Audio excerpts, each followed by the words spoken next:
আমি কখনো আয়না দেখে এটা বিচার করি না যে আমি দেখতে কেমন।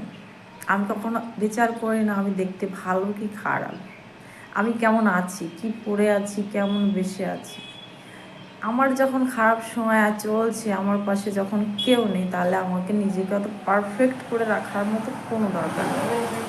আমি যেমন আছি বেস্ট আছি। আমি আমার পরিবারের জন্য কিছু করতে পারছি, এটাই আমার কাছে অনেক বড় কথা।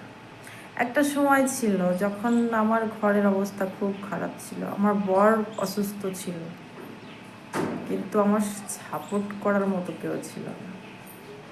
পরিবার, সমাজ, রিশতেদার, আশপাশ কেউ ছিল না। সেই সময় একটা সময় আমার মনে হচ্ছিল আমার মতো খারাপ কেউ নেই।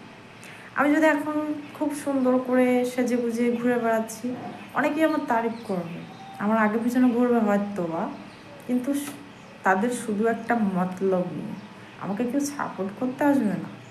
এই কারণে আমি নিজেকে পারফেক্ট করার চিন্তা করেছি, নিজের পায়ে দাঁড়ানোর চিন্তা করেছি। আমি চিন্তা করিনি যে আমাকে সেজে গুজে দোকানে বসতে হবে। আমার যেদিন মন ভালো থাকে আমি সেজে গুজে দোকানে আসি, যেদিন মন ভালো থাকে না আমার সাজাগোজার দরকার পড়ে না, কিন্তু আমি আমার কাজ বরাবর করার চেষ্টা করি। আমি আমার নিজের পায়ে দাঁড়ানোর চেষ্টা করি। এটা হচ্ছে আমার কথা, বাকি তোমাদেরটা আমি জানি না। একটা সময় আসবে হয়তো সব কিছু ঠিক হয়ে যাবে, আমি নিজেও চেষ্টা করে সব কিছু ঠিক করে নেব, আমার বরের শরীর ঠিক করে নেব, আমার ছেলে মেয়েকে ভালো মানুষের মতো মানুষ করে নেব।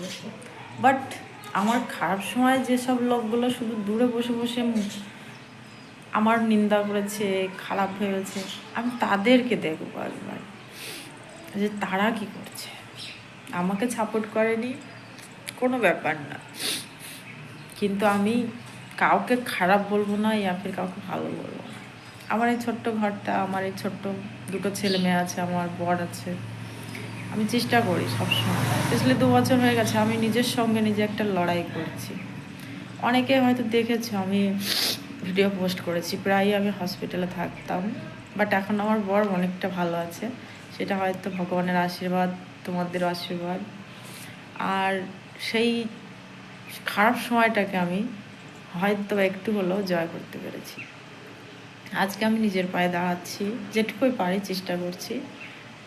আর এসব কথা আমি কাউকে বলতে চাই না, বাট আজকে নিজেকে নিজে বলছি, নিজের পায়ে দাঁড়ানোটা বড় কথা। আমি দেখতে যেমন আছি বেস্ট আছি, ওটা কোনো ম্যাটার না আমার কাছে। বাকি সব মেয়েদের বলবো নিজের পায়ে দাঁড়ানোর চেষ্টা করো, এইটা খুব দরকার। তোমার কাছে যদি এটা আছে তাহলে তুমি দুনিয়ায় সব থেকে পাওয়ারফুল ইনসান। আর যদি তোমার কাছে এটা নেই তাহলে তোমার মতো খারাপ আর কেউ নেই, এই কথাটা মাথায় রাখতে হবে।